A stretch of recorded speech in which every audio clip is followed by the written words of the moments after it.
This is one of my favorite paintings in the exhibition, and this is called Flirt, and it was from 1995.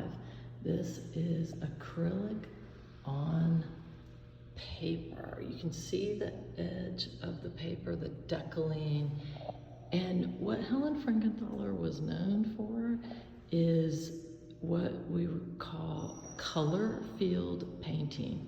So she has amazing color. She would lay her canvas or paper, large sheets of paper, and she would use large sponges, trowels, rakes, pouring techniques, sticks, sponges, all kinds of ways to move the paint and to see kind of how the paint interacted along with her movement. It's almost like a dance.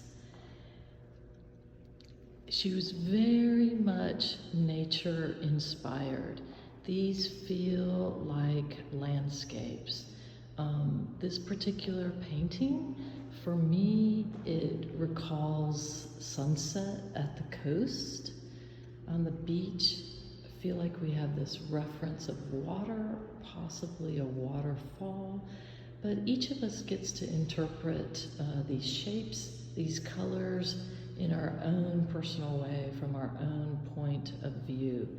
But I am a nature inspired artist, and so I've always been drawn to the freedom that she seems to have in these works.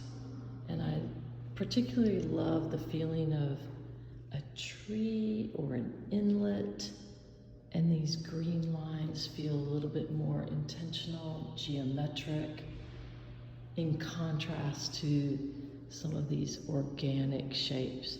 So it's very flowy. It feels like liquid, and taking advantage of the liquidity of the paint. She would dilute it down. And then here we have a painting that's a little bit more, the composition is a little bit more centric. And we've got this darker background, these beautiful rich reds and jewel tones. And this is titled Reef. So based on the title, we can imagine perhaps some coral. We can imagine deep water, dark, with beautiful pinkish reds, the blue of water.